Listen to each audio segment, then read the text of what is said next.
We're live. Mic check in real quick. Mic check, mic check, mic check. All right, there we go. Perfect.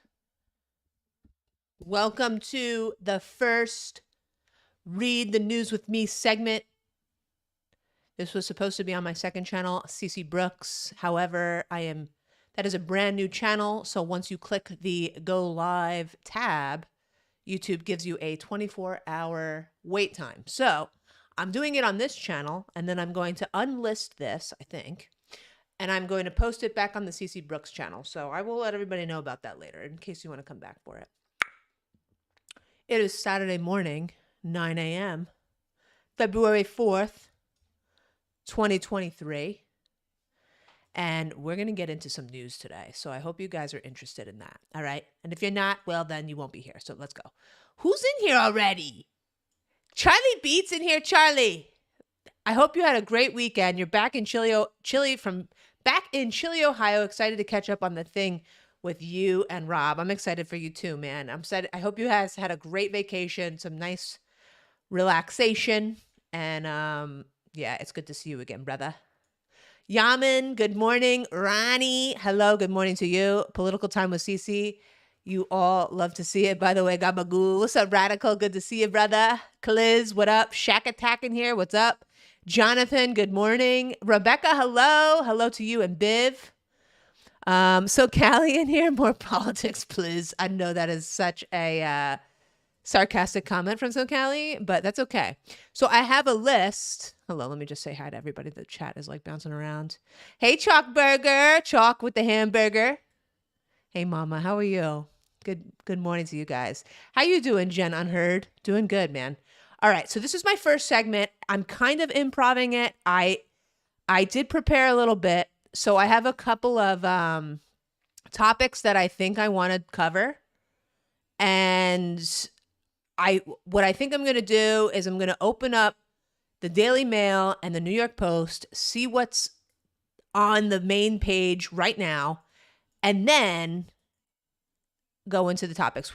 My topics are the Chinese spy balloon that has been floating over the USA for the past few days, and breaking news today is that a woman has footage of it possibly being shot down. It's unknown right now, but we're going to look at that. My next segment maybe is kids going ham, which there are some really, really sad stories of like these young kids beating up other kids, shooting teachers. So we'll talk about those and just, I don't know, let's traumatize ourselves. Why not? And the Idaho murders, which is the 4 students that were stabbed to death in their house in the middle of the night in November of 2022. And they have a guy in custody. He's a young man, 27 years old. He looks creepy. He allegedly did it. And there is a really good segment on Megyn Kelly that I want to play for you guys. We'll go over it because these guys who are like ex-NYPD and this man who created he created a method of how the CIA is able to detect deception in when someone talks.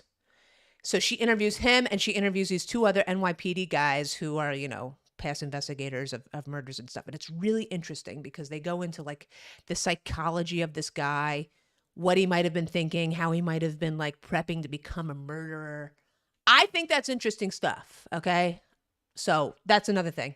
And then a couple of other things is there's another murder case. It's called the Murdoch's murders in South Carolina. A father is being accused of shooting dead his wife and his son. And this guy, this man, is like a very prominent lawyer in the community, and he's got a whole bloodline of lawyers. So his father was a really powerful lawyer.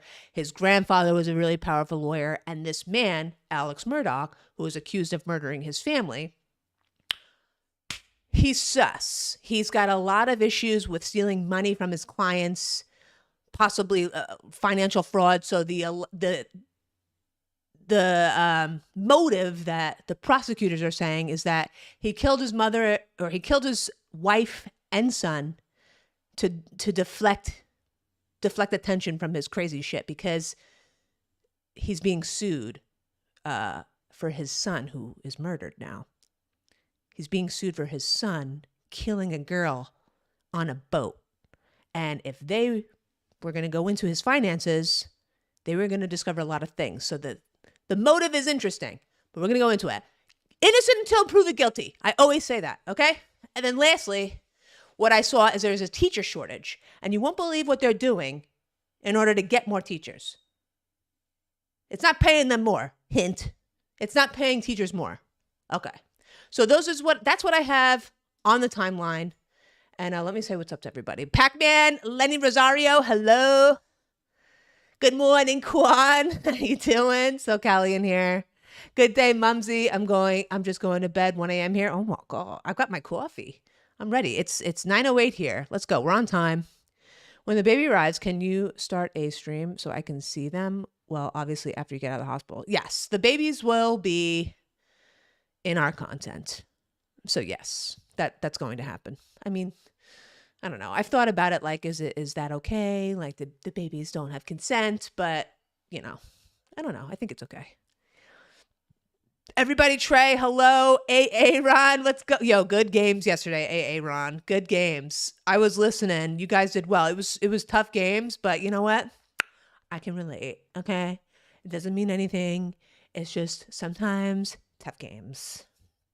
The Idaho victims were hella beautiful. Yeah, and the girl Kaylee appears to be the target, and they're going to get into that. It's very interesting stuff. So Cal seems like a protective partner. He seems like a gentleman just by his look. Well,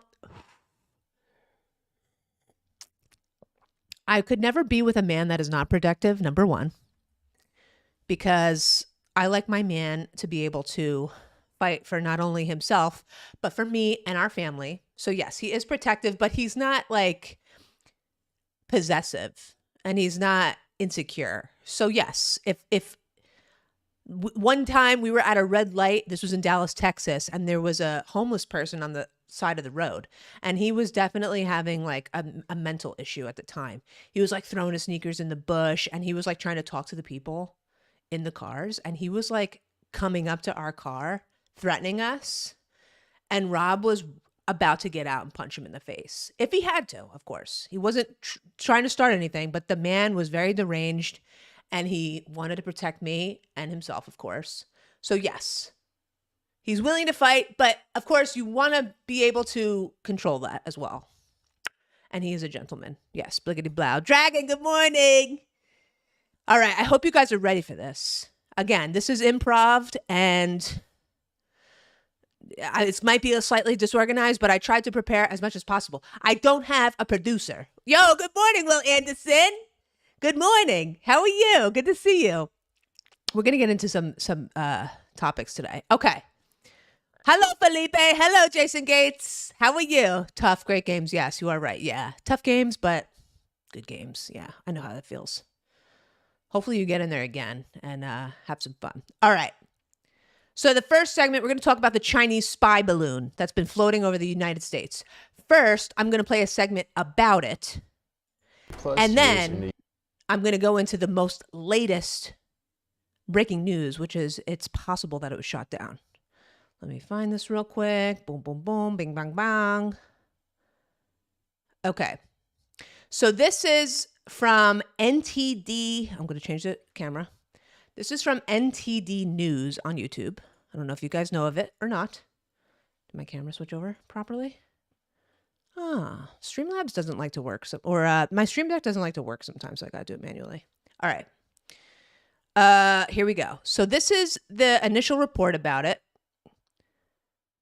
And where the hell is it? Here it is. Here we go. Ready? And a Chinese spy balloon over the United States. The Pentagon says it'll stay for a couple of days.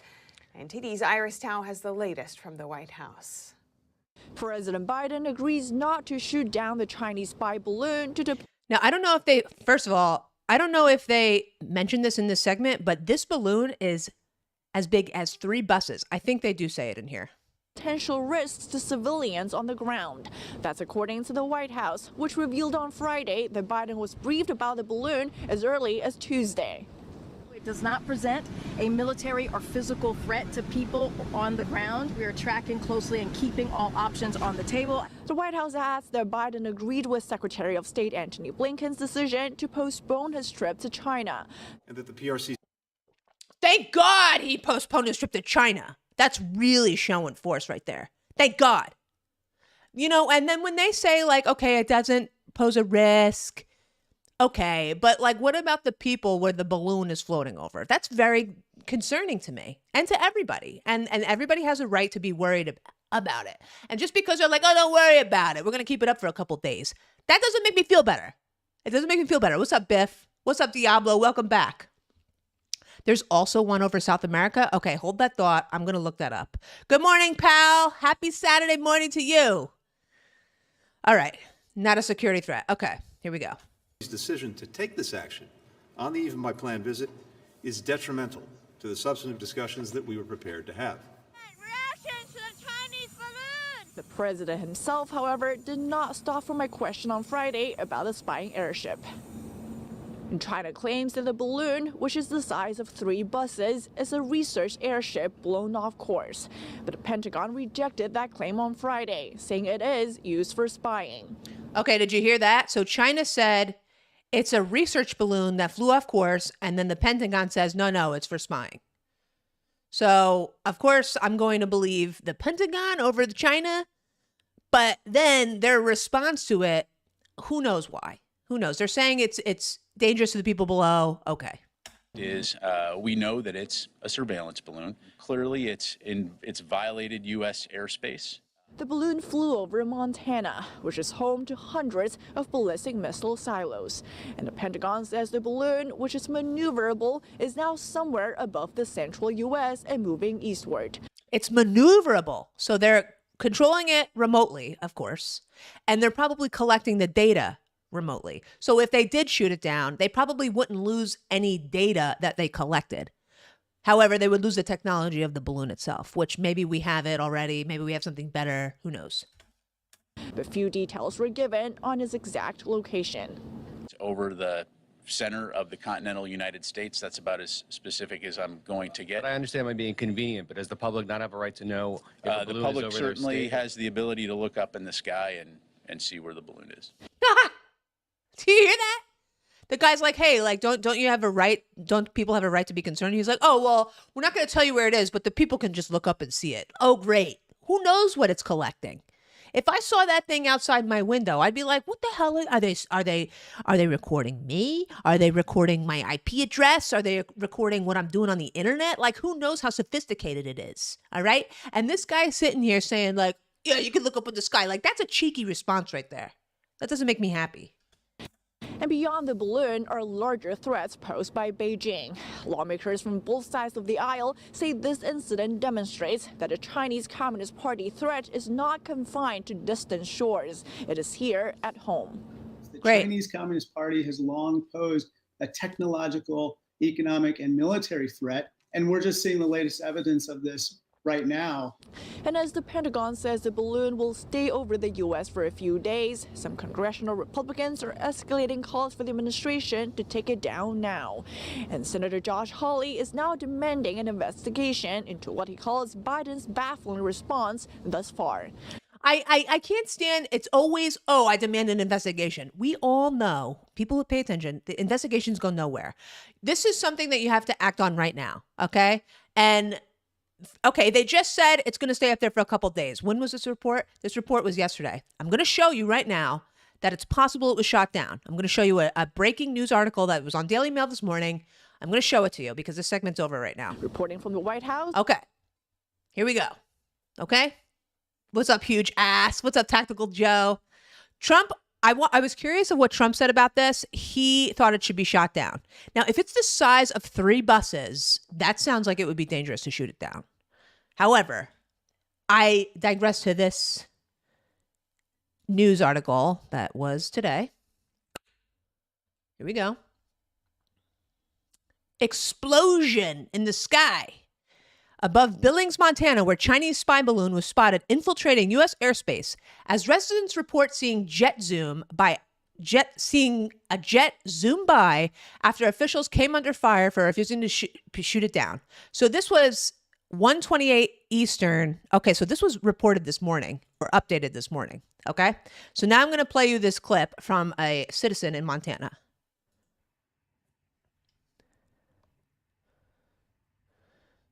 This is allegedly where the balloon has been seen floating around. And now we see this.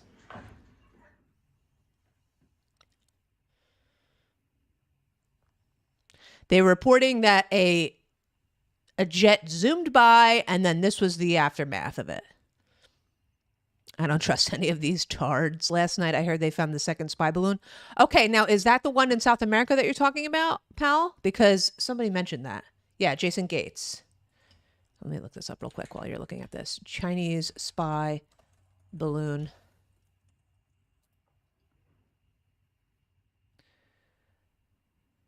Yeah, look at this. ABC News, 11 hours ago. Okay, I'm going to show this in a second. One thing at a time. Flying over South America. Interesting. Okay. So this is what this woman is reporting she's seeing. Okay. This is the balloon in the sky. Just look up in the sky. You'll know where it is. Great job. It's a UFO.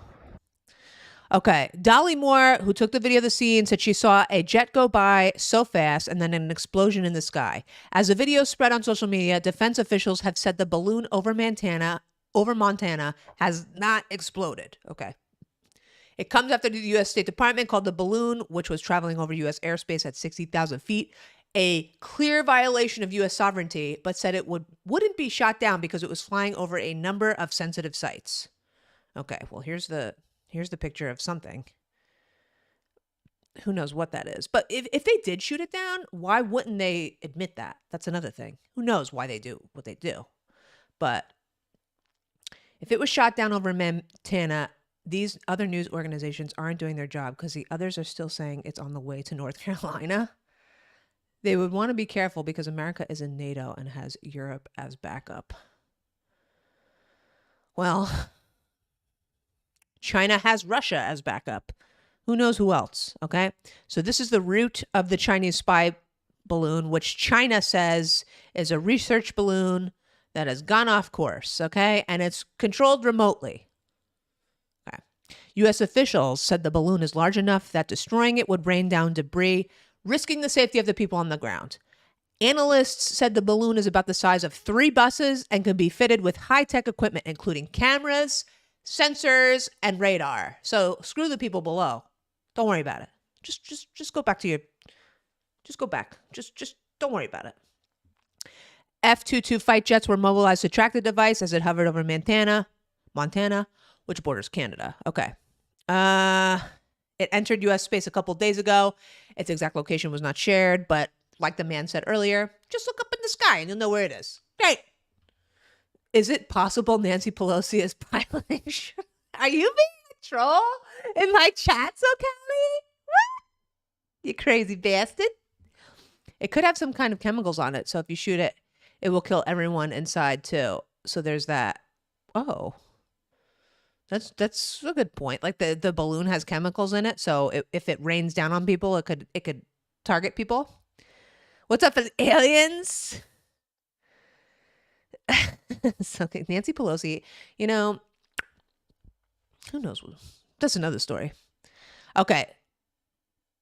Spotted over Montana. Okay, so now this was the latest. Let's see. China's foreign ministry said the balloon seriously deviated from the scheduled route and expressed regret that the airship strayed into the U.S. due to force majeure and claimed it was used for scientific research such as meteorology, something the Pentagon disputed. Beijing had urged calm while it established the facts before a statement on Friday morning said the balloon was a weather research device that had deviated far from its planned course. That was good. That's a good little cover-up right there, right? Chinese foreign ministry said it regretted that the balloon had mistakenly entered U.S. airspace. Republican leaders and former Donald Trump had led calls for the balloon to be shot down. Yeah. So check this out. High altitude, large balloon. It's filled with helium, powered by solar panels, surveillance equipment including cameras, sensors, and radar. Look at that. Oh, wait. You see that?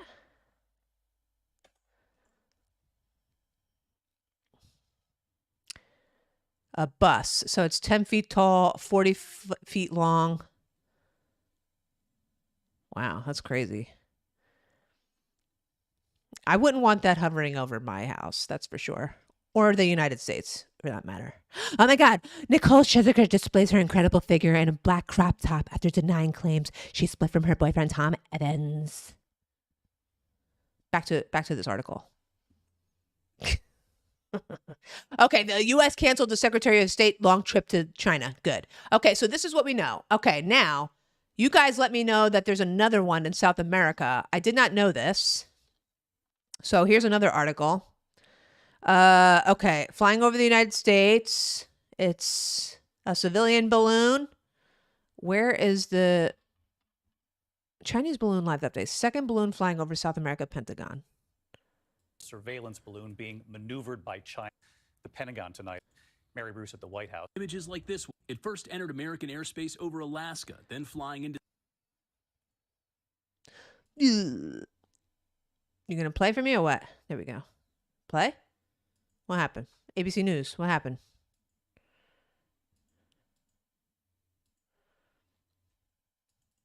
Well. Good morning, Rooster. How are you? Just put Trump's face on it and they'll shoot it down. True. Well, this isn't playing anymore. Let's see if I can skip Republican forward. Congressman Ryan Zinke was blunt, tweeting, "Shoot it down." The Pentagon today saying that option was considered and rejected. For now, we assess that currently it does not pose a physical or military risk to people on the ground. For now, we're continuing to monitor and review options.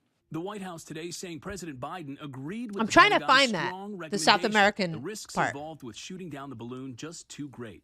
Any potential debris field would be significant. Good morning, and Rooster. potentially cause civilian injuries or deaths or significant property damage. For its part, China insisting today the balloon is not a spy vessel at all, but a civilian airship used for research, mainly. This balloon is violating U.S. airspace. Prepared for a weekend trip I want to hear about Beijing. the That South visit American now part. canceled. In light of China's unacceptable action, I am postponing my planned travel this weekend to China. Man We of concluded that character. Conditions were not Thank you, conducive Anthony. for a constructive visit at this time. There have been other foreign surveillance balloons above the U.S., but none like this. Okay. What makes this different is the duration and the length of which it has been over U.S. territory. The That's Pentagon what I wanted says to know. The balloon is expected to linger above America for a few days. This is really something. Let's bring in Mola Lengi. He's in Billings. But as Montana, we for know, Against Nine, and of course, it may have been that shot state with down, but several they're sensitive denying it so nuclear far. sites. And Mola, as you reported, U.S. authorities say the balloon is likely being navigated by Chinese satellites. The Pentagon says that they've decided not to shoot it down at this point, but that option isn't completely off the table. Hi, Lee Henson. How are you? Well, that's right, David. A U.S. official familiar with the China would never situation lie. says the current thinking is to wait for the balloon to drift over the Atlantic Ocean and then shoot it down once it's over U.S. territorial waters. That way, one, you can avoid any injuries on the ground, and two, you can retrieve the balloon, study it, and ultimately exploit Okay, the well, that's a good intelligence. idea. David, tonight, Put it China over the says water. It regrets the unintended entry of the airship into U.S. airspace. Hey, But Sean. as you can imagine, Hey, not exactly Dino. flying with national security Yo, officials guys, were if you calling this if you guys didn't hit the like button yet, please hit it. This is my first segment of Read the News with me, Cece, and we're talking about the Chinese spy balloon, and we're gonna head over to another sad topic in a few seconds. But I just want you guys to know that I love you and thank you for liking the stream. I'm trying to find them talking about South America. The title's it's titled South America, but they don't talk about it. With the White House on this, Mary, President Mary, chose not do you to have the talk about news? this today, obviously trying not to inflame the situation. But what are you learning from the White House tonight? Obviously, the president continuing to be briefed and pull this off. Yes, David, we know the president is being regularly against that because of the concern over civilian risks. But tonight, of course, we have learned that option may be back to see and then shoot it down. But Okay, they're just rambling about stuff. Look, a second balloon flying over South America. But where? Where are you talking about it? Where are you talking about it? I don't see it in this article or... Okay, what's this? Top headlines. Okay, the Pentagon is now confirming that there is a second Chinese surveillance balloon flying over South America. There were reports earlier Friday of a balloon flying over Colombia and Venezuela, but there was no information until now. We're seeing reports of a balloon transiting Latin America. We now assess it as another Chinese surveillance balloon. Great. What's going on over there? Just let it linger. Wait till it goes over the water. What's up, Miguel? Pentagon has confirmed, ABC News, the second Chinese. Okay, so there's one over South America, and then there's one in America. Maybe there's more other places that we're going to find out. Who knows? Thank you. Thank you for posting that. Yeah, they had that. This article was a little screwy, so that's okay. If we flew a balloon over China, it would be shot down immediately. Probably. Absolutely. Or, yeah, they want that technology for sure. Thank you for the stream. Been super. Oh, thanks, Jonathan. Hard to believe anything they say anymore. I don't believe anything that they say. I really don't. And who can blame us for not trusting them, you know? But you gotta hope that they have our best interest in mind, even though they probably, I don't know. Who knows? Who knows? All right, so we can switch over to the next segment. So to be continued on the Chinese spy balloon over South America and the United States. So kids going ham. This is a sad story. A girl in Florida, I think she's 9 years old. I'm not going to actually show the video because it's really disturbing, but I'll give you the link if you want to watch it yourself. Here's the link if you want to watch the video of the girl getting beat down by two boys, okay? The dogs want to come in. Hold on one second. All right, pup. Come on in. Come on in. You come in? I'll try to leave the door open for now. Student expected to be charged after third grade girl was beaten on a Florida school bus. It's about 40 seconds and it shows two boys repeatedly hitting a girl over the head. Now, according to the reports that I've read, nobody tried to stop these kids. And it was really hard to watch. There's a link if you want to watch it. I'm not going to show it because YouTube probably won't like it. So the student has been arrested after a video showed two others beating a girl on a school bus. The video was shot on a cell phone and shared on social media. Lasted about 40 seconds. Two students are seen repeatedly hitting the girl. Third grade girl in the Coconut Palm K-8 Academy in Homestead, Florida. Can you believe it? Miami-Dade police arrested the offender and they will be charged accordingly. Well, okay, he's going to be charged, but will this kid get the help he needs? Because clearly this kid may be abused at home, maybe he's abusing other people, but this kid is very young. I don't know if they told me how old he is. But that kid is off on the wrong. So it says the girl's mother told NBC Miami that the violence happened after a verbal argument escalated. The bus was full. No students or adults intervened on the video. At one point, the girl crouches in her seat and puts her hands over her head for protection. At one point, one of the boys stops hitting her while a second boy throws a flurry of punches from behind. The students have not been identified and the girl's condition has not been provided. She easily could have gotten a concussion. If you watch it, she easily could have gotten a concussion from that guy hitting her like he's at one of those things at the boxing ring. I've seen it, but I'm not going to show you guys. I'll let you guys watch it if you want. There's the link again if you want to see it. What's up, Cozy Nicks? Thank you so much. Thanks for the lurk as well. Yeah, it's crazy. The safety and well-being of our students is of utmost importance. The school district goes to great lengths to promote the values of restraint and respect, as well as using social media responsibly. We ask that parents reinforce these principles at home. Well, that's obviously. But the biggest problem here in my opinion, is like the fact that from what I read, the kids were egging the other kids on. They were like screaming in delight as these boys were hitting a girl. 3rd grade. How old are you in 3rd grade? You're 9 years old? Is that right? Let me see, because I want to hear, like, I can't. Hold on. But the main problem here, and this is a problem with many stories that we see like this, is that people just watch and they film it and they don't step in. These are kids, okay? Kids might be able to get like a pass on stepping in, but when it's adults that don't step in either, like, what's wrong with them? There's something wrong with them too. It's crazy. I was a high school teacher for 4 years, and a big reason this happened is the consolation of different grades into K-8 centers like this one. Okay, so this is into a K-8. Middle schoolers with raging hormones don't need to be with younger kids. That's interesting. That's interesting because, okay, so it's K through 8 academy. So that means kindergarten to 8th grade. That's an actually really good point that I did not know. You got raging hormones, though? Is that going to make you beat a girl down? Like, that's something else. That's something else. But that's an interesting point. What's up, Shane? How are you? Who's raising these monsters? I don't know, man. If that was my little girl, go boy. See, yeah, and then it's like, that's the other thing. It's like, does that kid deserve to be beaten? Like, it's like, do you want to beat the crap out of that kid? Would that make it worse or would it make it better? Like, I don't know. But I'm guessing that kid is beaten at home. I'm guessing that that kid sees that and does it. Maybe he was in 8th grade. They're not telling me anything about this guy, this kid. But all I know is that he was beating on this little girl who is defenseless. And all the stupid little kids around are egging it on and recording it. And I don't know, maybe the school bus driver was like an old lady. Who knows who it was?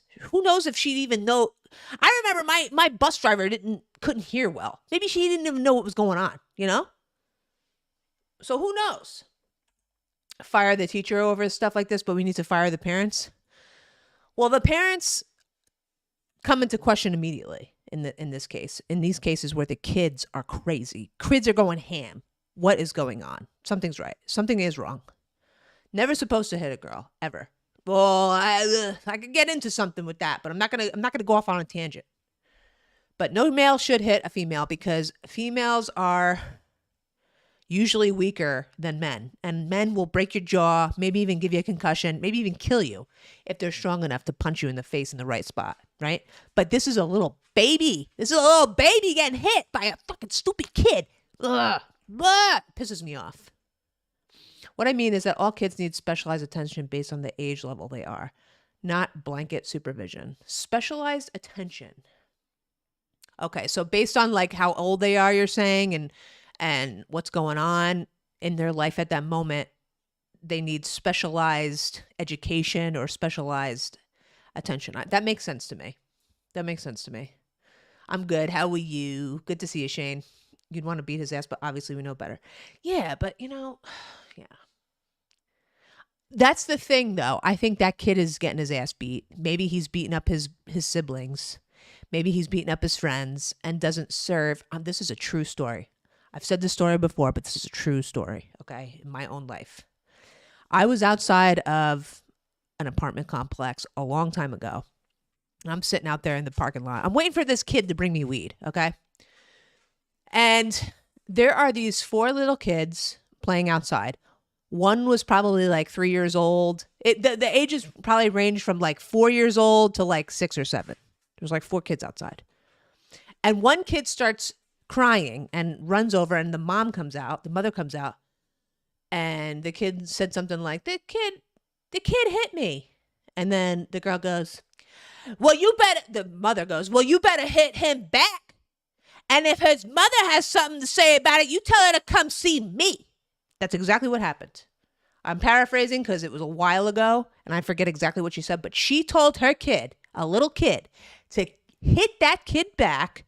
And if the mother had a problem with it, to tell her to come see her because they were probably going to get into a fist fight, probably in front of their kids. And the vicious cycle continues. That's a true story. True story. I was fucking sitting there like, I can't believe that shit. I can't believe it. But some parents think that's okay. Some parents think that fighting is a love language? I don't understand. I don't get it. So we have this. The kid is getting arrested. Next, we have the 6-year-old that shot the teacher. Okay. So this was in Virginia, and a 6-year-old kid brought a gun to school. And, it wasn't like, oh, the kid didn't know what it was and he thought it was a toy and pulled it out and went bam. Apparently, the kid is a crazy kid and was going around threatening to beat up other students. 6 years old. 6 years old. Okay. And so the principal is fired. Some of the administrators are fired because this teacher who was shot, who is alive and is recovering, said that the administrators of the school were warned 3 times that day that the kid was sending threats, saying he was going to beat up kids, saying he had a gun, saying that he was going to shoot people. And the administrators were basically like poo-pooing it, like, nothing's going to happen. Nothing's going to happen. Okay. So this principal right here and assistant principal, this is Ebony Parker. Okay, this is Brianna Foster Newton, the ex-principal of Ricknick Elementary High School. This is elementary school in Virginia. She has been reassigned as well as the assistant principal. They both resigned after it was revealed. Administrators have been warned 3 times that day about the boy being armed.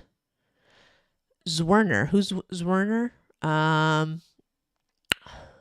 Who's Zwerner?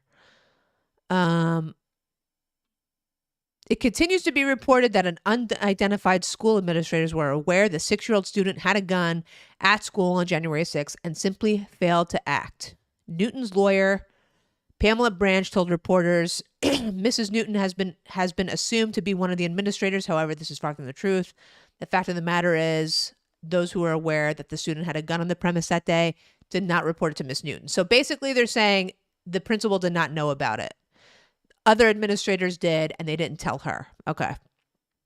So this is the teacher that was shot, and she was able to get her kids out of the class while she was shot. So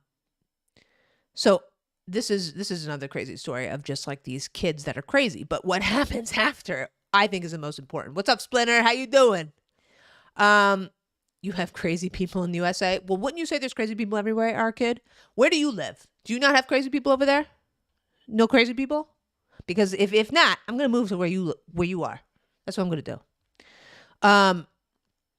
Okay. On that day, over the course of a few hours, 3 different times, school administrators were warned by concerned teachers and employees that the boy had a gun and was threatening people. The administration couldn't be bothered. Okay. Okay. Toscano claims, Werner is the woman that was shot. Toscano claims one employee asked to search the boy for a gun, but was turned down by administrators. This was totally preventable and announced Werner's plans to sue the school district. So she's going to sue the school district for not doing what they should have done. Okay. So that's interesting, right? So the school's been closed for a while. This is elementary school. Boy's mother not been identified, but bought the 9mm gun legally and has not been charged with the crime. All right. So the school has now reopened, right? An elementary school has now reopened. And apparently this is a problem in the district. All of their schools seem to be riddled with crime and seem to have an issue with everything. Okay. Their students seem to be going ham. Provide them. And did I hear in the speaker that you guys have therapy dogs inside? Yes, we do. All of our first grade classes are going to have therapy dogs today. All the first grade classes are going to have therapy dogs. All right. But what's interesting is now these little kids are going to have to go through metal detectors when they go into the schools, which is nothing new in like very dangerous places. Usually I've heard of it in like high schools. But now you got it in elementary schools in Virginia. Okay, so you have the little babies who are traumatized already going through metal detectors, as well as they have the, let's see, hold on. Metal detectors not only placed in this elementary school, but in every every school in the district. 2 metal detection systems have been installed and 2 security officers have been assigned to the school, a spokesman for the school district. Before the shooting, 1 security officer was assigned to Ricknick and another elementary school. The officer was not at Ricknick at the time of the shooting. Okay. Security officers will also have handheld metal detector wands. New doors have been installed in classroom areas that didn't have any, while other doors have been repaired or replaced. Great. Awesome. And lastly, students would be given clear backpacks on Monday. So students have to show all of their belongings in their backpacks. They got to walk through metal detectors and, go have metal detector wands placed over their bodies.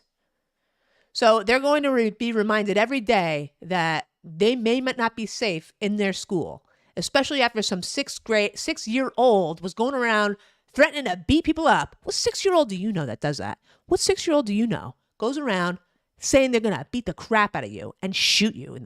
That's something that's crazy. I've never seen it. I don't know. But now the entire school is locked down like it's a jail, like you're going into a courtroom, like you're going into a jail.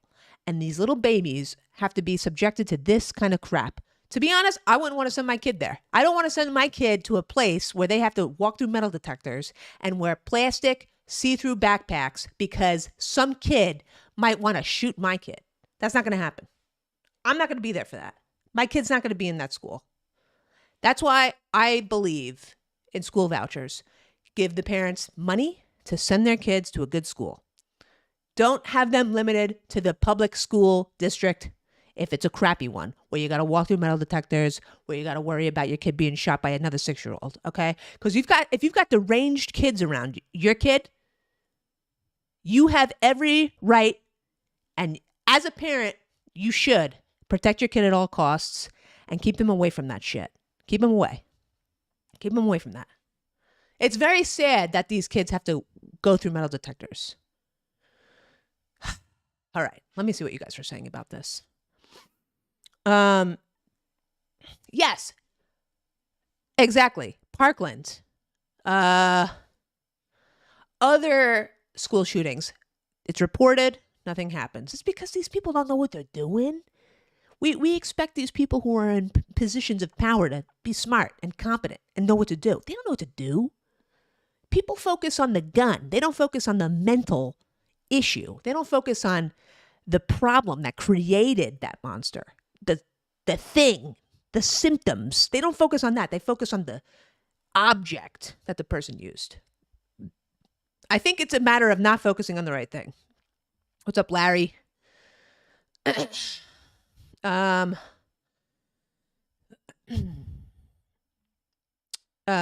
We see crazy individuals, but we don't have things like school shootings. I'm from Eastern Europe. Well, yeah, you've got other problems as well. Might not be shootings, but again, it's about the objects versus what makes people hurt others. What makes a guy, where was it, in London? I forget exactly where it was. Get into a freaking truck and mow a whole bunch of people down. What makes people do that? What makes people do that? If it's not a gun, it's going to be a truck. If it's not a truck, it's going to be a grenade. If it's not a grenade, it's going to be a knife. If it's not a knife, it's going to be a car. It's whatever. It's going to be somebody going crazy, okay? Some guy over here in LA, near where Rob is done, saw a white guy. Apparently it was a hate crime. I don't know yet. Saw a white guy at a red light on his bike, mows him down with his car. As soon as the guy's on the ground, gets out of his car and stabs him to death. But that was a good story because the people around stopped that guy, even though the poor guy is dead now. But he used a car and a knife. Car and a knife. Doesn't have to be a gun. But what caused that guy to do that? That's what you got to focus on. What caused that guy to do that? It's not banning cars. It's not banning guns. It's not banning knives.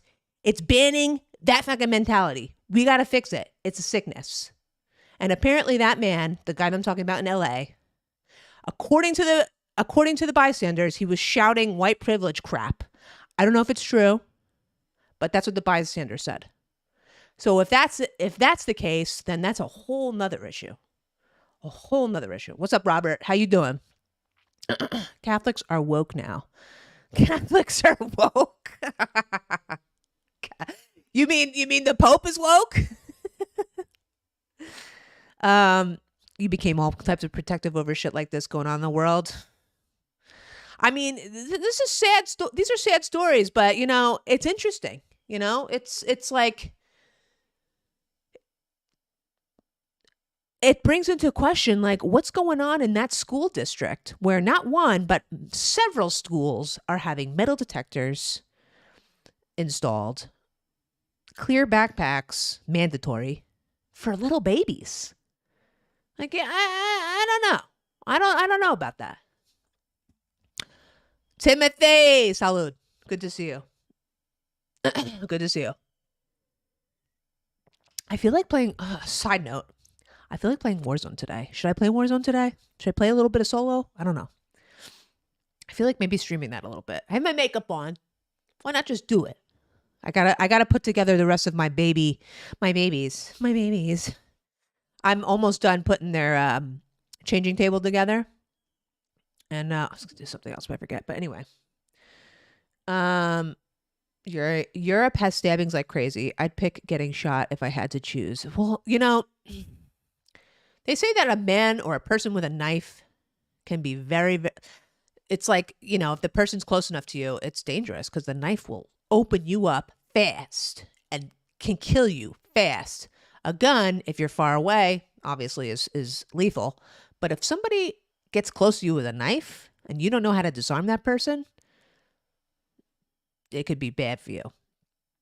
Crazy neighbor Russia. Yeah, that's unfortunate that all that crap's going on. Good morning, Robert. That's the fault of the media when people do crazy hate crimes like that. Yeah. Now, I don't know I read that in the article that the bystanders again said that man was screaming white privilege crap.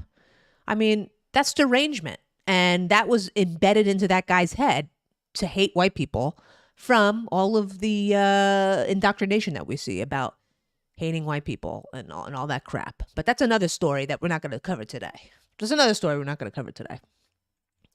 Want Warzone? Yeah. All right. So switching gears to, speaking of stabbings, which is very sad, the Idaho murders, okay? The Idaho murders. So I'm going to look this up really quick for you guys, so you guys can see the picture if you haven't seen it yet. So there's more information coming out. A lot of it in court has been sealed. So little by little stuff is coming out more about this guy. So 4 University of Idaho students were killed in the middle of the night around 4 a.m. in November. And a month later, this guy was arrested for it. And now we're finding, so this is a new article I haven't read yet, but victim Xana fought back against the alleged killer. So the thing is that we think that, let me find the picture of the girl. These are 2 of the girls that were murdered, but we're thinking this girl is the one that was the target because her wounds were a lot more severe than everybody else's. Now, from what I've been, and these 2 girls survived. This girl is a witness, saw the guy leave, and didn't call the cops for 7 hours because we're thinking she might have been drunk. We're thinking she might have been too scared. We're thinking she might have fallen asleep. Whatever. But this girl was in the same bed with this girl. She was extremely, her wounds were very, very different than everybody else's. Okay. We think she was a target. She happened to be in the same bed as this girl. So she was killed. Then when he went downstairs, this girl was awake because she was getting DoorDash and she was on TikTok. He sees her, hurts her. This is a theory. Hurts her, sees that there's a guy, goes and kills him, and then goes back and finishes her off. That's the theory, okay? That's the theory. I did hear about that, Jonathan. That was a very, very sad story. And, I'm going to pivot to that really quick. It's similar to the story that I was going to bring up. I don't know if we'll have time for it, but there's a teacher shortage in certain areas of the United States. And what are they doing to get more teachers? They're lowering the standards of how they measure if you're a good teacher or not, right? So they don't care if you're competent in a certain subject, yada, yada, yada. That's what I think is happening in Memphis, Tennessee, because they're having issues hiring police officers. So they're lowering the standards of who they hire. So I think those 5 police officers might not have been the best selection to have that job. So I haven't looked into it more, but I know that one officer was beating somebody up in a jail. Like I think he really hurt somebody bad in a jail previously. So when I see these guys beating the crap out of that man who was clearly not a threat, I don't think he was. I don't think that they were ever fit to be police officers. And there's other cases of that too, where I forget the woman was in the front seat. She was Facebook living and her boyfriend was in the other seat. They get pulled over. The guy in the passenger seat says, "I have a gun. It's registered." And he's like saying, "Hey, I'll show you my card." And then the fucking cop goes like this. Whoa! And then he shoots the guy dead because he's not supposed to be a cop. If you're fucking scared when someone says, "Hey, I have a gun. It's registered. Let me show you my card." And you literally have a fucking panic attack and you shoot the guy dead. You shouldn't have been a cop in the first place. And that makes me question, what are the standards that you use to hire people? That's what I want to know. And if you're lowering it because you have problem hiring people, well, then that's not the way to do it. That's not the way to do it. You don't hire idiots to be teachers, and you don't hire jerk-offs to be police officers. Okay? That's it. Back to this. Back to this, right? That's my theory, and I think I was reading that, Jonathan, that they lowered the standards of hiring police officers, and therefore you get scumbags. You get idiots that they're not peace officers.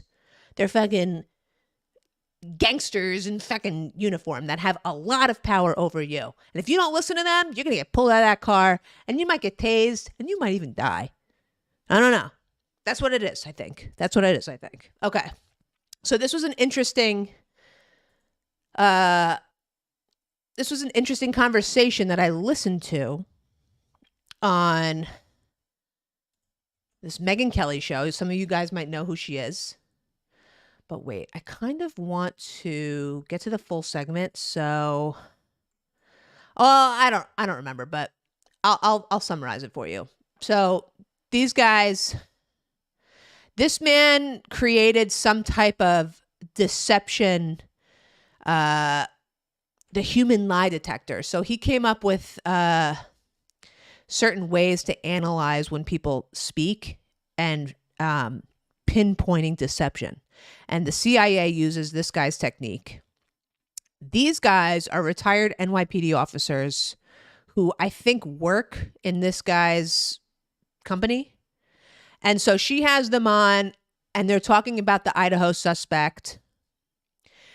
And it's interesting if you're interested in this. So I'm going to play it in a second. What's up, Degaya Gaming? How are you? Yeah, that the guy wrongfully died there. And the police officers are going to be in trouble. That's for sure. Yeah. The police culture is to protect each other. Usually that's the case. And that's the sad part. But that's everywhere though. It's like, man, people either don't do anything. It's really people just don't do anything. They don't step in. They don't have a backbone. They don't have principles that they stand by, you know? Lady of Rage, what's up, King? What's up, Girth Brooks? How you doing? All right, so this is interesting. So we're going to be talking about the Idaho suspect. So this Brian Kohlberger seems to be continuing in his attempts to manipulate people, us. Brian Kohlberger is the kid that is accused of killing the 4 students in Idaho. There's a lot of evidence against him, but he's made still innocent a couple until proven guilty. Appearances, and while we don't always get the sound, we get to see him. Sometimes we don't see him. In any event, there was an initial court appearance in Idaho, and I'd love to know what you guys make of this, especially you, Phil. Watch this. He's walking in. He's got his orange jumpsuit. Sits down next to his female attorney. Smiles. Shakes his head at her like, yeah, I'm good. Now he's just staring forward. Nodding his head, nodding. The judge is walking him through the charges. Is there anything to be gleaned from that, Phil? Not a whole lot. I mean, he's trying to look cool, calm, and collected was my immediate thought. And again, like he's unmoved or he's not unnerved by this whole proceeding. It's all part of the persuasion mentality. Hi, Roy. Because to me, it reminds me sort of the smile and the nodding of the head reminds me of what you were saying about Alex Murdaugh. You know, like, I'm a good boy. I comply with law enforcement. You're all going to really love me in here. Trust me. At one point, someone, I'm sorry, that was at one point, he supposedly turned to his parents and said, "I love you," mouthed, "I love you." And it's exactly that same thing. It's like, I'm the good child, and I haven't done anything wrong. And that's what he's just trying to convince the whole world of. Megan, in my opinion, what I'm seeing and what the vibe that I'm getting is, here's a guy that has been essentially marginalized his whole life. Never got the girl, at the high school reunion. They didn't even know him even when he had his name tag on, right? So here he is, like it or not, he's getting his close up. This is his day in the sun, and he's still playing chess. My guess is he still thinks he's smarter than all of us, and he's going to play this to the bitter end. And now, one of the quick theories about this guy and why he did what he did, maybe targeting the pretty Kaylee girl and then killing everybody else, but targeting Kaylee, is they think that maybe he was an incel, which means an involuntary celibate. A guy that has maybe social issues, like has trouble connecting with humans, has trouble, is awkward in social settings. And then they develop hatred towards women because this man, heterosexual, wants a female relationship, wants a relationship with a female, but cannot become romantically connected with them because of whatever reason. He's weird, he's awkward. And so he develops hate for these women and women in general. And then sometimes it can turn deadly. Now, incel is a term, and it's a group of people that are on the internet, and they just spew hatred towards the female group of society. The theory is that he was an incel. And yes, he does have crazy eyes. He does look like an incel. It does seem like he might be an incel. But these are just theories right now. And this guy is talking, the cop is talking about how now he's the center of attention. Now he's getting his time in the limelight, something he always wanted. But let's keep going. He unfortunately got what he wanted. This brings me to what Phil. Exonerated. Yeah, so this brings me to what I know Phil says is the biggest thing of all, the absolute biggest thing. So Brian Kohlberger, I don't know how widely known it was that Brian Kohlberger talked. He spoke to the law enforcement officials initially, and before he asked for a lawyer. But what he said and what he didn't say are hugely important to you, Phil. Can you explain? Yeah, he talked to them for 15 minutes, and then he lawyered up. My suspicion is that he went in with perhaps the exact mindset that Bill was describing, full of himself and believing that he can snooker these guys. And he quickly found out that he couldn't, that whatever excuses, whatever attempts at countermeasures or persuasion that he was trying to employ simply didn't work. And when that realization hit him, his next best move was to get himself out of there by lawyering up. Now, for anybody that is not familiar with this man, Brian Kohlberger, who is the alleged killer, was a criminology student in Washington State University, which is like 10 minutes away from the Idaho college where these people were murdered. And he was studying criminology. He was actually a TA, a teaching assistant. He got his PhD in it. So he was high up in this subject. So the other theory is that maybe he was trying to commit the perfect murder and get away with it. And this man just said he spoke to the police for 15 minutes and then realized he had a lawyer up because he was trying to maybe swindle them or finagle his way out of it. But it wasn't working, so he had to get a lawyer. But he did release a statement to us, all of us, through his lawyer, that he looks forward to being exonerated. So he's definitely trying to tell us, I am going to be found not guilty. But the words used raised a red flag for you. Why? There's something very important missing from that statement, Megan, and that is, I didn't do it. And it is in their efforts to focus on convincing everybody that they didn't do it, they forget to say I didn't do it. And Wow. it is not a truthful fact for them. In fact, they're dealing mentally with an ugly fact, which is I did do it. And so that gets pushed to the background. And now I have to focus on strategy and how do I get out of this? Oh, we talked about this in the past, but Can I just say Megyn Kelly's hot? And she's like 51 years old. Okay. That's my goal at being 51 is looking like Megyn Kelly. Like, we've talked about how it would be the equivalent of there's a bank robbery and Phil sits down across from me and says, "Did you do it?" And I say, "I would never rob a bank. I wasn't raised like that. How dare you ask me that? What was the question again?" Like all those things, like red flags. yeah, Red flags. she's pretty hot. All over it. No, the normal person is like, Yeah. "No, I didn't do it." It's Bye. like, You know. yeah, it's that convince-convey dilemma that I spoke about earlier when we were talking about Murdoch.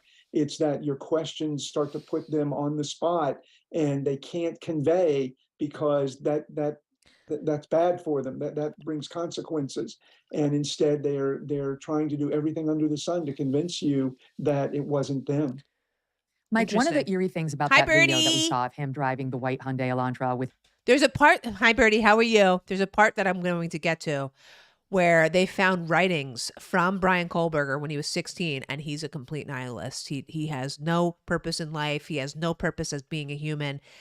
He says that he sees himself as, well, I'll find it. I'm going to find it, but it's coming up.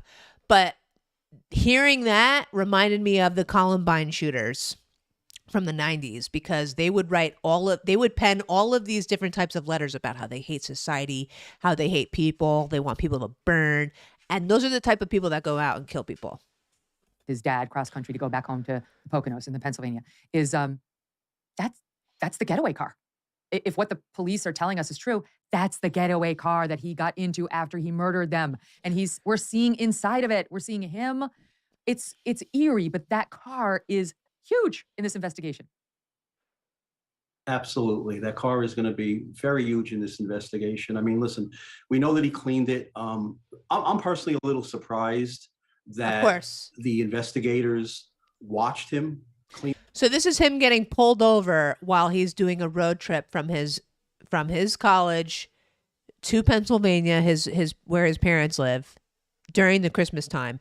Now, the cops were surveilling him this entire time, unbeknownst to the public. The public was up in arms about the police aren't doing anything. Why aren't they saying anything? But the FBI and the police were surveilling this guy the whole time. This is him getting pulled over in Indiana, I believe. And these local cops say that they had nothing to do with pulling him over because the FBI told them to, which is what the story was. But I don't know. It's weird. They think that they were just trying to surveil him to see if he had any marks on him or anything like that. Of course, Stephen, I 100% agree. It's always innocent until proven guilty. We're just discussing all of the evidence that's coming out. It's coming out slowly but surely because there's a big gag order on this whole thing, and they're waiting a couple of months before they have a pretrial. So that's usually not the case. Usually the pretrial would have been earlier, but now it was pushed to like the summer. But slowly but surely we're having more evidence coming out. And this guy, he looks guilty, but of course always innocent until proven guilty. Absolutely 100%. What's up, J-Lar? Hey, Alien. Congrats on the twins. The excitement. It is. No, it's okay. Thank you for that. I wonder if their parents realize that their kid is a psychopath. Well, I think they know that he has maybe social issues. But who knows, Who knows? The parents couldn't even afford a lawyer for this guy. He's using a court-appointed lawyer for him. He doesn't have a good one. So, have I watched the behavior panel on YouTube? I have not. I don't even know what that is, but I'll check it out. Good morning, Rhonda. Clearly you're not. I mean, I don't know. I mean, look, I dated some guy that had the same exact stare, and it creeped me out. I said it back then, but he's not a crazy guy. He's got, it's like the color eyes. The color eyes are like weird. But I agree. But it's always innocent until proven guilty. It always is. 100%.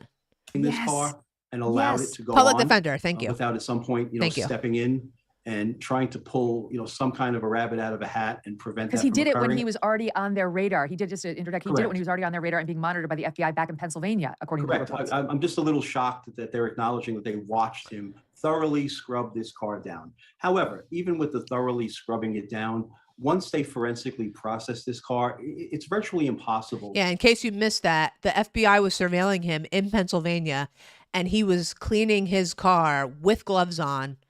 And what he asked was, how come they didn't stop him? But obviously, they didn't want to know that. They might not have had a good reason to arrest him at that point. But to get rid of, all traces of evidence. I mean, that blood, if there was blood, it's going to seep through a rug, seep through upholstery, seep through, whatever, and they'll find it. That car is going to eventually give off some type of evidence that's going to be used against him. Can I just stop and see his sweatshirt? All gave some gave all with the Twin Towers. I like that. All gave some gave all. That's a good, I like that. But is it possible, Mike, that we are overestimating the amount of blood he would have had on him? Now, I realize the reports of, they're saying there was so much blood at the house, it was seeping out of the doors, like the windows, the ways of exiting the house. The same reporter, Howard Blum, who was writing for that airmail, talks about how the first responders who got on the scene talked about how they could smell blood, which I didn't even know was a thing. So I see. It's a thing. Get your period, you smell blood. They're like body language specialists and review things like, what's it called? Behavior panel. There's one guy that I follow. I forget his name right now, but he's like a body language expert and he does the same thing, but I'll check that out because I like that stuff. Behavior panel. I'm going to write it down real quick. Hey, what's up, clone? Oh, I look well. This content is heavy. World is doomed. The world is not doomed. We're just learning. To your point, he probably had some on him. But is it possible we're overestimating that? And that No. there was a way of him not? No, absolutely not. I mean, a crime scene like that, 4 different victims, all that rage, the number of stab wounds, self-defense wounds, somebody trying to fight back, there's going to be blood everywhere. So I don't think we're overestimating at all. He left that crime scene with a lot of blood. What's up, Guitar Man? So now I want to find, okay, here's another segment from this.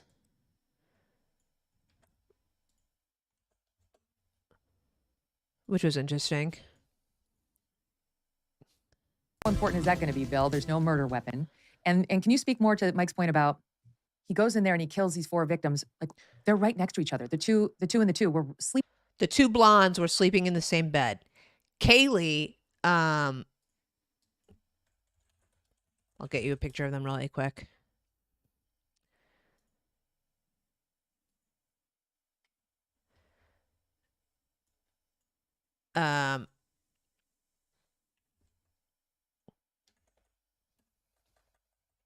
This girl right here, Kaylee, is the one to be thought the target.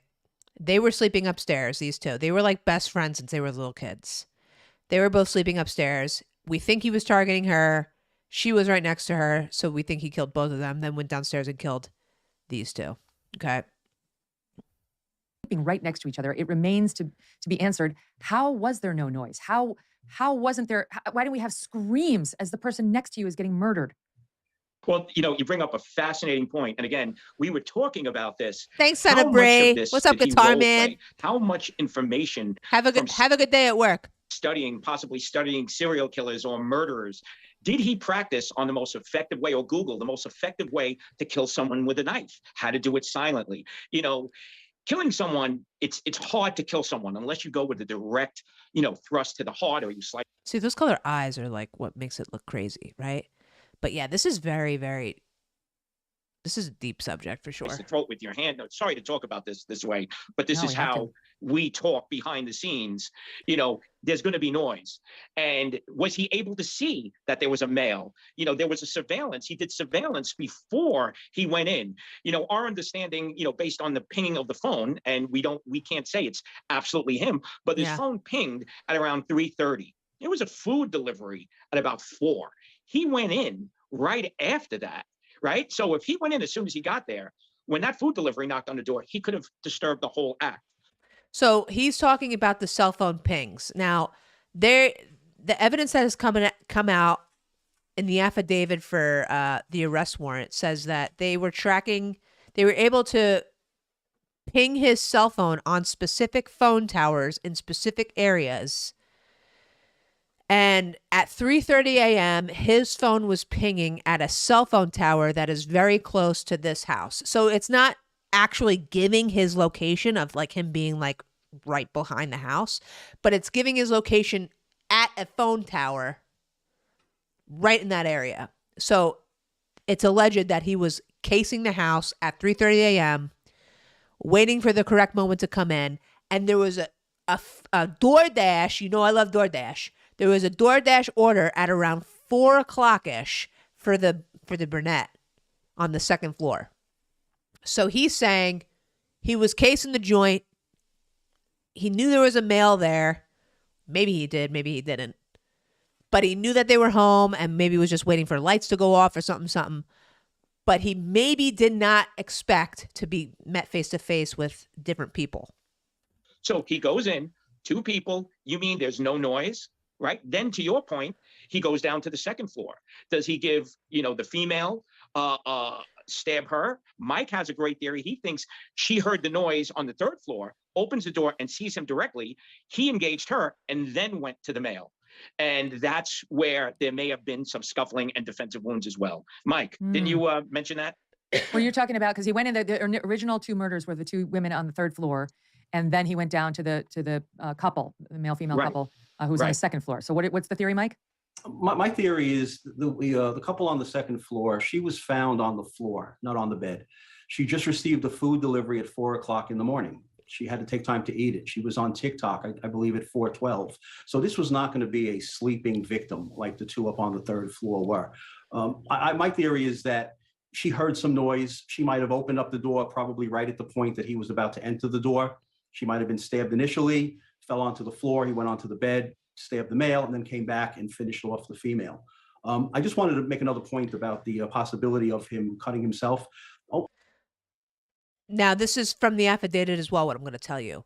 The reason why they think this theory is because the surviving roommate who was on the 1st floor, I believe she was on the 1st floor, she reported hearing noise. So there's a 1st floor, 2nd floor, 3rd floor. From reports earlier, the people who have lived in the house previously said that it was really hard to hear stuff from like the 2nd floor and 3rd floor if you're on the 1st floor. The girl on the 1st floor said that she heard noises that sounded like them playing with the dog. She doesn't report screams. However, she does report crying and then a male voice saying, "It's okay, I'm going to help you." So the theory is maybe the scuffles that she heard were the 2 girls maybe getting murdered, or maybe them fighting on the 2nd floor, the 2 guys fighting, who knows, or them getting murdered up there. But she doesn't say she hears screams. She just says that she hears crying, okay? And then she says that she hears this, and then she sees him walk by. He doesn't see her, and then she goes into her room and hides for 7 hours. So the question is, how come there weren't screams and yells? Because if it was screaming and yelling, that girl probably would have heard it, the girl on the 1st floor who survived or who was not harmed. So it's still a mystery. So they're saying maybe he knew how to stab them correctly to like stop them from yelling. It's crazy. Well, here we go. Only 1 glove was found during the search warrant. One, I believe, was a black nitrile glove. The cut would have probably went right through the glove, and it might have been something that he might have disposed of with the knife. Yeah, because he definitely got rid of the murder weapon and was sure to take that with him, but didn't remember that sheath, which to those of us on the outside, seems impossible, right? Like that he managed to get in there. He managed to kill 4 people. He managed not to be detected. He managed not to have anybody really hear him, at least in the neighboring houses, or call 911. But he forgot the sheath of the knife? What does that tell you guys? I don't think that he, quote, forgot it. I don't think he realized he lost it until it was too late. During the heat of all of this struggle, all these victims, 2 different floors, I don't think he knows where he lost it, quite honestly. I think it simply fell off. That's a And possibility. for you and everyone here and in your audience, have they ever had an emergency situation where your adrenaline is pumping? And they call it an adrenaline dump. Once that dump occurs, you're exhausted and you just want to get, out of the scene, out of the area, whether it's a fist fight or whether you're killing 4 people and wanting to get away as soon as possible. You are not thinking clearly, no matter how many times he may have done this in his mind and gone through it and gone through the rooms and role played it. In actuality, killing someone for the first time is, surreal. And I know, crazy. like, I think I read you say, Phil, something to the effect of, he would have been in there. This could have been an obsession. And after one commits a murder like this, there tends to be a sense of euphoria, which is, I mean, that is Creepy. just chilling. Very creepy. That's what he might have been feeling. Can you talk a little bit about that? Me, Bill? I don't know. Which one of you said that? It was somebody who said it to our producer, Debbie. I think it was Phil, talking about how normally they feel exhilarated, like these serial killers. This is not, he would have been like on a high in terms of the knife sheath and leaving behind, a messy crime scene. This wouldn't have been sheer panic. Yeah, well, I think I was talking about, the, oh gosh, Mike, help me with the name again, the strangle victim, in Central Park. Robert Chambers. Robert Chambers. Kelly Gold, 10 more memberships. Yo, what the H, man? What the H, Kelly Gold? Thank you so much. This is a good way to stop for a second. Wait, I got to check how many members I have now. That's crazy. Thank you so much for the 10 gifted members. Oh my God. I have 257 total members. Thank you so much for that gifted 10s. Thank you so much. If you guys don't have memberships enabled, make sure you click this link that's going to show up in the stream or in the chat in a second and enable gifted memberships. I hope it's going to show up. Thank you so much, Callie Gold. I hope you're having a good morning. You probably just woke up, right? It's early for you. It's probably like, what, 8 o'clock? Thank you so much. But yeah, make sure you have gifted memberships enabled so you can get gifted memberships from Callie Gold and others like Dragon, who gift a lot as well. Thank you so much, brother. Appreciate that. Good morning. Good morning. We're talking about murdering people. Well, yeah. So good morning. There was a murder at Robert Chambers Central Park where he actually went back. Based on the phone pinging, we found out, the perpetrator possibly with the phone went 4 back to a.m. the scene of the crime, almost like a hunt and looking at, with pride, the euphoria of this is what I've done. Let me see what they're finding out and, wanting to relish.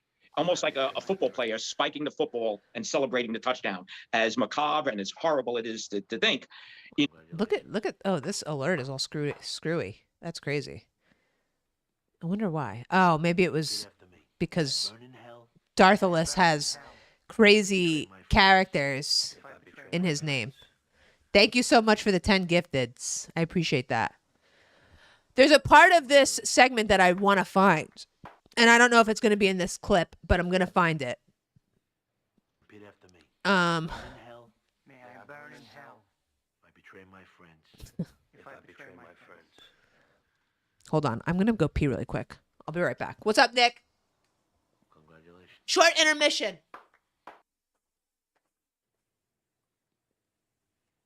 Repeat after me. May I burn in hell.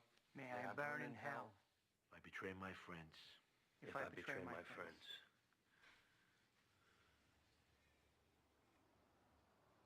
Congratulations.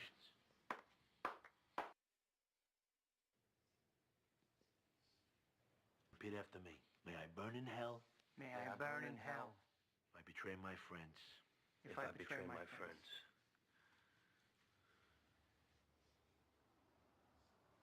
Congratulations.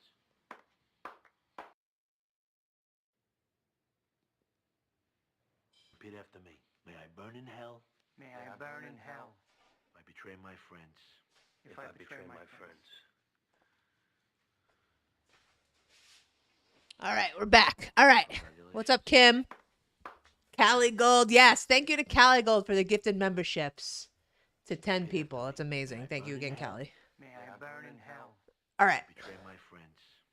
Okay, so anyone joining, we're talking about the Idaho College murders. We're watching some experts on the Megyn Kelly show discuss some of the psychology behind the guy who is alleged to be the killer and possible theories of how it happened, et cetera, et cetera. I'm very interested in this subject. These guys are pretty smart. They have a lot of experience in murders, unfortunately. So, all right, let's get back into it. What's up, Felipe? That's what these people, do it for. They do it for the juice or the Juice. revenge. They Now, do it for the interesting juice. part here is, was this hate killing or a revenge killing, or was this the beginning of a serial killing? Now, again, I think it might have been an incel killing where he just hates women. He hated Kaylee, how beautiful she was. He couldn't have her. So he targeted her and then just killed everybody else because they were in the way. That's a theory that we'll probably find out later, but it's hard to know right now. No. He went in. Our understanding, based on the pinging of the phone, and we can't say it's. Now, I'm going to try to find a part real quick, and we're going to wrap this up, where she's talking about some writings that he penned when he was in his teens, which is very, very significant. Now, give me a second to skip around. A crime scene like this is going to yield tons. Google the most. Let me give me some time to find it. And then he went down to the couple. Hi. Okay, that's where they were talking. To his family, how he just hates himself. Oh yeah, this and might be it. Celebrating the touchdown, as macabre and as horrible it is for. They do it for the juice. The self-loathing at this man's life. This is where they talk about it, I think. Judging from the self-loathing at 16 years old, he wrote something, to his family, how he just hates himself, right? And then all the things, it seems, when this guy came to forks in his life, crossroads, he kept making the wrong turn. And it ultimately led to this. We say, how do we stop a crime? Well, you can't stop a crime such as this because you don't know until it actually happens. But there were times in this man's life where he could have made different decisions. And in my opinion, he made all the wrong ones, obviously. And it brought us to this moment. Now, the Kohlberger kid was fat when he was a kid, I think in high school. He was a heroin addict. And then he lost a lot of weight. Apparently, he kicked the heroin habit and then became a vegan. And then he went to college and became a criminology student and got a PhD and became a TA, a teacher's assistant. So he went far in college. But all the events leading up to him pursuing that type of career and education leads many to believe that he was doing it on purpose. But there was another interesting subject or segment where you learn that serial killers who they've studied in the past have always tried to study themselves. And they would go to the library and they would find books that says what makes people tick, what makes people go crazy. And Jeffrey Dahmer was one of these people that actually was trying to research his own thoughts and his own feelings to try to understand himself. And that makes sense that maybe this kid was doing the same thing. So who knows? You mentioned those writings. Here we go, Howard the Bloom writings. for Airmail News is well worth reading on this subject. He's done a couple of in-depth reports and is writing a book on it. Now listen to this. This is very important. And his reporting went back and pulled some of the writings. We've heard these out in the public, but not described so well. He says, okay, just to bring a flavor of it. Okay. There is also, by his own admission and in his own words, another side to him, one that is dark, detached, and steeped deep in misery. Unhappiness and alienation can often dominate his mood, says Kohlberger, writing as a desperate teenager on the website Tapa Talk. For the teenager Brian Kohlberger, if his online posts are any reliable guide, visual snow had at times buried his existence in an avalanche of despondency and desperation. He said he suffered from something called visual snow, like I call them the ant races that you see on TV when programming has ended. He says his posts were calls from the wild. Consider, I often think of myself as an organic sack of meat with no self-worth. I'm starting to view everyone as this. That's I always huge. feel as if I am not there. I am not there. Completely depersonalized. Constant thoughts of suicide, crazy thoughts, delusions of grandeur, poor self-image, no emotion. This is Brian Kohlberger writing. I feel like nothing has a point to it. Everyone hates me. Pretty much, I am an asshole. As I hug my family, I see nothing. It is like I am looking at a video game. That gave me but chills. less. Oh, so dark. He wrote that at 16 years old. He hugs his family and feels nothing. He views he views himself and people as just a sack of meat, meaningless. That is the definition of nihilism. And when you're nihilistic, you have no purpose or meaning for life, and therefore you don't care about other people, and you become those Columbine shooters. They wrote very similar letters out to the world about how there's no meaning to life. They hate people. They just view them as sacks of meat, and they went and killed a bunch of kids in their high school. So that is chilling to hear him write that at 16 years old. The chills was when he said he hugs his parents and feels nothing. Like, what? What's going on there? If they didn't catch him, he would likely become a serial killer. I mean, maybe he killed before. We don't know. But maybe this is his first one. 4 people at once, that's a big feat. Seeing humans as a bag of meat is not a good look when you're accused of murder. Right, now this was when he was 16 years old. He's 27 years old now. But, I mean, did he get help for all of those thoughts? He didn't commit suicide. He had thoughts of suicide. I think it goes back to him like, okay, well, let me go study it in college. Why do criminals do what they do? Because he was having these thoughts and he was trying to understand himself. He was maybe on the road to trying to understand himself and sort himself out, but who knows? Maybe he's just mental. He's got something wrong with him, and it led to him killing 4 people. What's up, Mac? What do you glean from that, guys? I mean, so what you see here, it's almost as if, like, Megan, you studied to become a lawyer. You had a goal. That was your goal. You know, all of us have goals in life, whether physical or mental goals to strive to achieve.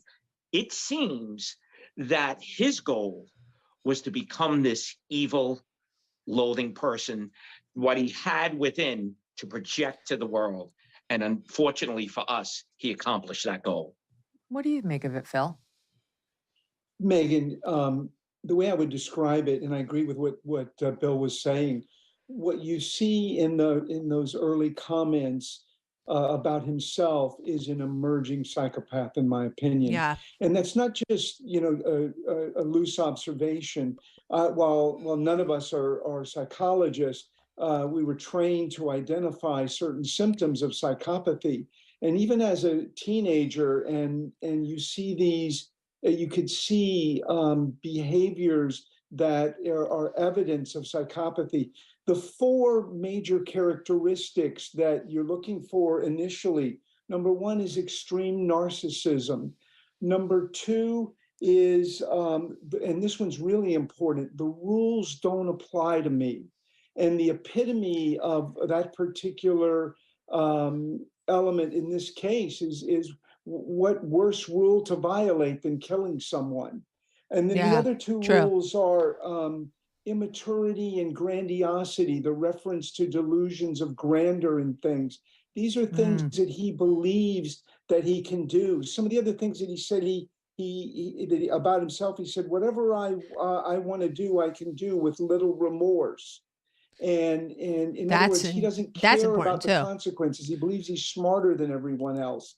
That he can figure out how to do what he wants to do and not get caught. It's a common thread of a serial killer. Do you feel, Phil, like he was on his way, like that he was a serial killer in the making? Absolutely. I think Bill or Mike said it, or both said it, and I agree completely. This could be the infancy of his serial killer career. And everything that he was doing was preparing for that. He got his master's degree in criminal justice, and then he's now working on a doctoral degree. And he asked to work. We talked earlier about him applying for a job in the police department. This is new and information. Then he applied in another situation just a few months before the killing for an internship, and at a police department, all for the purpose of helping him become, in my opinion, potentially a better serial killer. It's potential. Why did he choose her or them, though? Did he know them? Apparently, he did not know the victims. There's one report that has not been confirmed that he tried to contact Kaylee, which is the girl that people think was the main target. They think he tried to connect with her, this girl right here, on Instagram, and like she didn't read the message and didn't respond. And the reason why they think that she was a target is because her wounds were a lot more severe and different versus everybody else's. So apparently he did not know them, but that's going to come out if it's true or not later on. Once there's a big gag order on a lot of the information, so a lot of it is seeping out little by little. But in the summer, the pretrial begins, and that's when we'll learn more. But the theory is that he was targeting her. Maybe he was like obsessed with her. Maybe he loved her or wanted to be with her. And if he was an incel, he would be like, I'll never get her. I'll never get any of these girls because I'm a loser. And you heard what he was saying about himself at 16. I don't know. Do you agree with the serial killer in the serial killer? I don't know. Like, it took him till 27 years old, at least as far as we know, to commit a murder. Who knows? Who really knows? But we're going to learn more. I don't know what in society failed this guy, but those gaps are what eventually led to the exacerbation of those feelings. And ultimately 4 people lost their lives. Yeah. I think that there's a lot of kids who feel the same way he does. Again, it reminds me of the Columbine shooters in the 90s because their writings were very similar to his. And when you're nihilistic about life, you tend to become a very dark individual that either kills themselves or kills other people or does a lot of damage to other people or themselves. So yes, his parents don't seem to be bad people. His parents seem to be normal, blue collar people. They don't have a lot of money. They live in the Poconos. They couldn't even hire a lawyer for him. He's got a public defender. So maybe, he just was kind of like, on his own, and his parents were just like detached from anything. Parents, they grow up with different upbringings than we do. And sometimes people are just like, nah, get over it. And then that's not good enough for some of these kids, But this guy clearly had issues socially. And these 4 people are dead. We don't know if he did it. It's alleged. Innocent until proven guilty. I 100% agree with that. But there's a lot of evidence connecting this guy to them. So we're going to find out. He would have probably continued to go after women that look like her. There was one woman, let me just try to find it really quick. There was one woman that said she went on a date with him.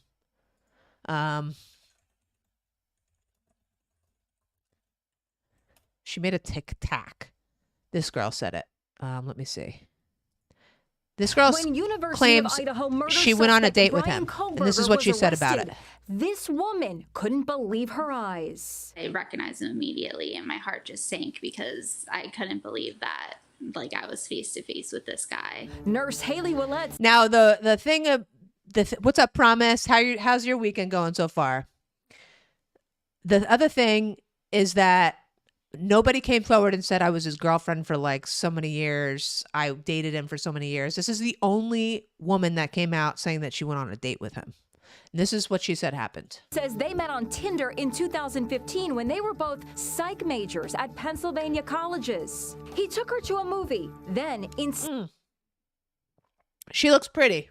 She's very pretty there. Insisted on escorting her to her dorm room. I was kind of afraid to say no, so I just let him come in with me. Then he did something she says she'll never forget. You were afraid to say no? I was afraid to say no, you can't come up. He kept trying to tickle me, and I would ask him to stop, or I'd say, "What are you doing?" And he would be like, I'm not tickling you," and he would get very serious. Creeped out Oh, that's it. A dude you don't know trying to tickle you, you know he's trying to get your pants, number one. But number two, that's weird. Hoberger, she came up with a clever ruse. I proceeded to pretend to throw up in the bathroom, hoping that, it would gross him out and he would leave. She pretended to throw up in the bathroom. Did it work? Yeah. He had messaged me on Tinder and said that he was leaving and that he had a good time and that he would message me later. And then about an hour later, he messaged me and he said that I had good birthing hips. And I just never messaged him back after that. After what happened to the... She had good birthing hips. 4 Idaho students, Haley thinks she had a lucky escape. Yeah. It could have been me. And this woman says she knows and sympathizes with what Dylan Mortensen is going through. Dylan is one of the 2 surviving roommates and didn't call 911 for 8 hours, despite coming face to face with the killer. She told police she was in frozen shock. She is not to blame for anything. Absolutely not. Alana. Okay, so yeah, birthing hips and tickling and being afraid to not let someone come up. Look, I understand. You're a woman. You're alone with a guy. He's outside your apartment. But you got to be like, hey, it's time to go, guy. It's time for you to go. I'm going upstairs. You stay here. Call me. I had a great time. But I'm going upstairs now. I'm going to go puke in my bathroom. I don't want you to see it. Tickling. Birthing hips. So that's what she claims. This is the only person that's come forward saying that she had any type of romantic relation with that guy, leading people to believe that Brian Kohlberger may be an incel or just doesn't have any luck with women, potentially making him hate women and going on to this obsession with Kaylee, this blonde girl. And again, that's just based on her injuries, which were different. Did they shoot the balloon down? Well, they're saying that, here, Biden will try to shoot down the Chinese spy balloon over the Atlantic as it exits the East Coast above the Carolinas at noon today, so it can be captured. So this is all new. I reported in the beginning that a woman in Montana said that a jet flew by to where the balloon was hanging around, and then all of a sudden you saw a big cloud coming down as if it was shot down. But they denied it. So now they're saying that they were saying that they wanted to wait for it to be to fly over water so they could shoot it down over the water. Yeah. Due to exit the East Coast by noon after passing over sensitive. So there was claims that it was shot down, but they're saying it's not. But they're going to shoot it down over U.S. territory, over U.S. territorial waters. So that's the latest of the Chinese balloon, the Chinese spy balloon, James Bong, which is also confirmed by the Pentagon, another balloon in South America. Thanks to the chat for letting me know that. Yeah. You have great birthing hips, man. That poor dude. I mean, not poor him, but like he had no chance with these girls with that kind of behavior. So yeah. I can't believe they sent a balloon. Yeah, a balloon. So yeah. So I've covered this in the beginning of the stream. So if you want to go back and watch it, you can. But basically, there's a Chinese spy balloon hovering over Montana and South America. And the Pentagon was saying we're not going to do anything about it for a couple days because it's the size of 3 buses. And they didn't want to shoot it down because they didn't want to hurt the people below it. And now it's being reported that they're going to wait for it to hit the East Coast and then they're going to shoot it down over the water. So there's 2 known balloons right now surveilling Venezuela, Colombia, and the United States, where there's a lot of missile sites, nuclear missile sites. So yeah, that's the latest on that. So what do you think? That's the news. I think I've had enough news for the day. And yeah, this was supposed to be on my second channel, CC Brooks, but YouTube is making me wait 24 hours before I go live because I'm a brand new channel. So there's a link to my second channel. I'm going to post this on my second channel as a pre-recorded video. So if you want to watch it again, you can watch it there. I'm going to unlist it on this channel because I want to keep this channel strictly gaming. Even though I'm thankful that you guys came and hung out all day. That was very nice. China. I say it like that. China. China is run by Wile E. Coyote. China says that this was just a research balloon that was, that by accident was sent off into the fucking over the United States, over the missile sites of the United States. Oops. Don't panic, they're saying. Don't panic. So yeah, that's bullshit. We all know it. It's got radars on it. It's powered by solar panels. It's got freaking cameras on it. And the guy in the Pentagon's like, well, if you want to know where it is, just look up in the sky, you'll see it. And the people in Montana, Wyoming, Colorado, North Dakota, Nebraska, they're just supposed to live with it. That's not fair. That's not fair. What's up? Hello, Britt. So that's the news for the day. This was my first segment ever. I think it was pretty good. And it was interesting. And I hope you guys enjoyed it. If you want to like the stream and you haven't done it yet, please like it. I'm going to have more segments like this on my second channel. The link is in the chat right now. CC Brooks. And yeah, this was fun. This was great. I'm thinking of maybe going live again later today. Maybe playing a little bit of solos just because I want to practice a little bit. Rob's been giving me some tips after he watches me and says that I'm a noob. But we'll see. Maybe I'll get on today. I'm going to go finish putting together my little baby changing table. The dresser that his mom and dad bought us. I'm almost done. Yeah, it's near Colorado. I think it was over Montana. I think it was hovering over Montana for a while. And now it's moving, as you can see. Which, again, is said to be controlled remotely from China. Okay? Thanks, Cozy. It's good to see you, Cozy. I hope you're doing good. So, yeah, watch out. Watch out for the surveillance balloons, Cozy Nicks. If nothing else, Trump was great for memes. That's coming up, man. Trump's running in 2024. It's going to be another shit show. I think they're trying to get rid of Biden by saying, he had classified documents. Biden is not a good candidate for the Democrats. Maybe they'll come up with a good one to challenge Trump. Who knows? That's a whole nother thing coming down the line. So get ready. Buckle up your seats, baby. Buckle your seatbelts. Thanks, Brianna. Thanks for hanging out. Thanks for hanging out, Steven. Cali Gold, thanks for the 10 gifteds. Dragon, per usual. Love you, brother. All right.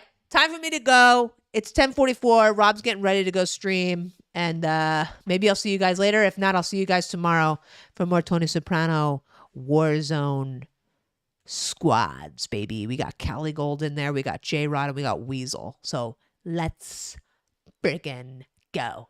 Nighty night. See you all tomorrow or today. Bye.